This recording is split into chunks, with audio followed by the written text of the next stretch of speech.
Mikey writes in. He says, if Celtic don't have two wingers in for this Champions League playoff game and they get papped out, the board are going to get so much criticism.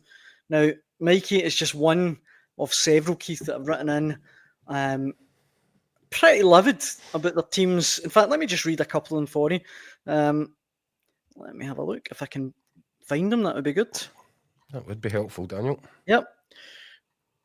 Kenny says, with the new season starting this weekend, I never thought we'd be heading into it with a squad without any major investment. It's an absolute joke. More money in the bank than ever, and it's a kick in the teeth to fans ploughing money constantly into the club. The manager walks, I wouldn't blame him. The biscuit tin days are back. And Joe says, could somebody ask the Celtic board what their transfer policy is in terms of bringing in quality players? Reported bids of 1.5 million for players are akin to those made by English 4-tier clubs. Frankly, are a disgrace and an insult to all Celtic fans. What's happened to the £70 million profit the board were congratulating themselves at making last season? I mean, this is off the back, Keith. Since we last did the hotline last night, Celtic have been linked with a loan move. Yes, they have, Daniel. And ever since I heard about this potential loan move, I've been very much looking forward to hearing how you pronounce it. Aye, so the Man City boy. Yeah, Jahmai, no, it's not even Jahmai Simpson-Pusey. Pusey, you say? That's interesting. Okay. No, I think Pusey. I think, look, listen. Pusey. I think we're better than this, aren't we? Nah. Come on. Nah, we're not, are we? I thought you were going to go with the in-betweeners. Pusey. Yeah. We'll get those t-shirts for tomorrow's show.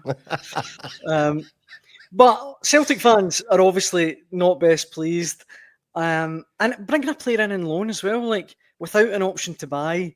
And I know he's really highly rated at Man City. I get they've had success in the past. You think like Denier. Shouldn't they really be, trying to develop a player like Dane Murray, say? It's a difficult one. Talk me through this. Is he a right-sided centre-half or a left-sided centre-half?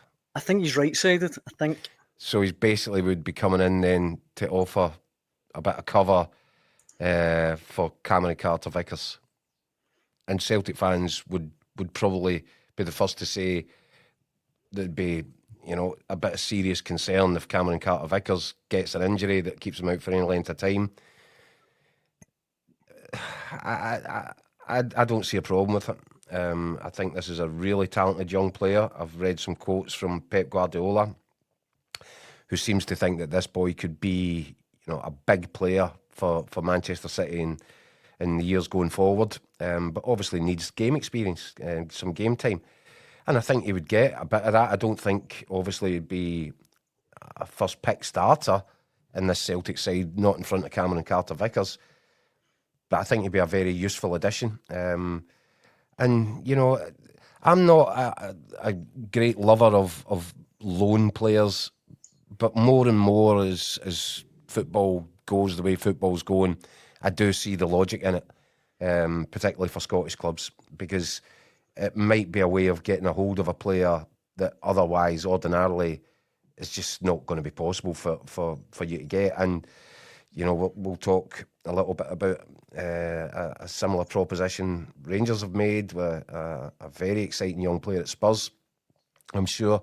But, for example, the Rangers fans, I'm sure they really enjoyed having Václav Černý at the club last season.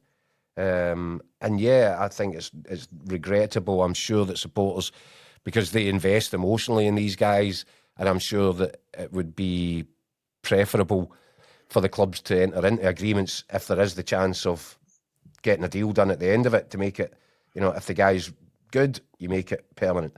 And Celtic have done that before with Cameron Carter-Vickers as a perfect example. With this one, because the way Pep's been talking about the kid, you would think it would be unlikely that Celtic would be able to make this a longer term arrangement. But 12 months loan, why not? I really don't see what's problematic about that. It's only problematic when you take it in the context of this current transfer window and the optics of what it looks like for Celtic right now, which isn't great.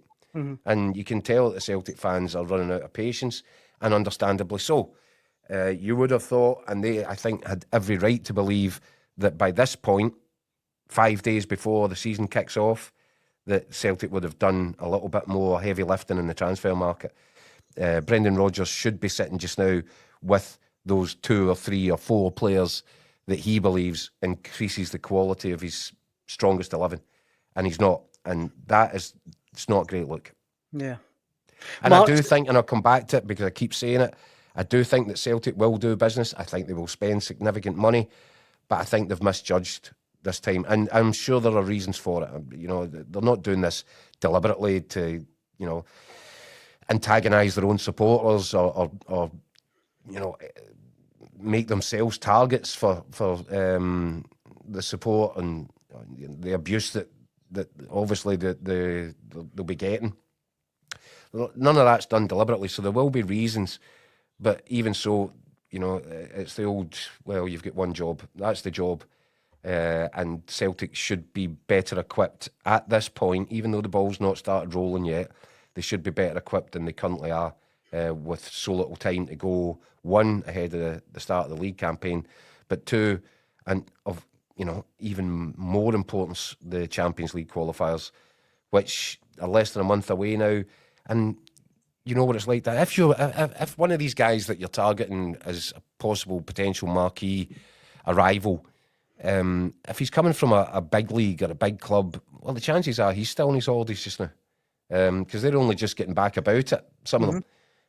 So there will be a bit of time required to get the pre-season work done, and also, more importantly than that, probably is the fitting into the structure and the system and acclimatising to a new environment.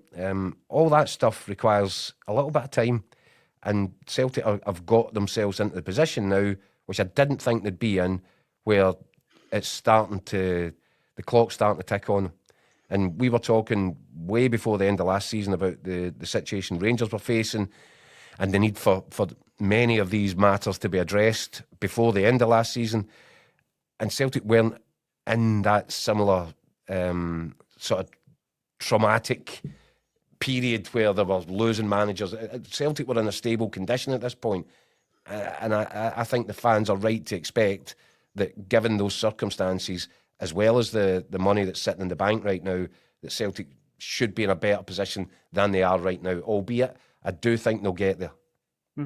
But I think along the way they're going to face a bit of criticism. Well, the criticism's coming. Green Machine says Celtic's transfer business has always been up for scrutiny, more so now because of the money in the bank. John says the tight board are waiting to see how we do in the qualifiers before slightly releasing the purse strings. Do you think that's accurate? I've heard it said, and I understand the theory and the thinking behind it, but I find it hard to believe, given the sort of piles of cash that Celtic have got under lock and key at the bank right now, through year after year of really clever business,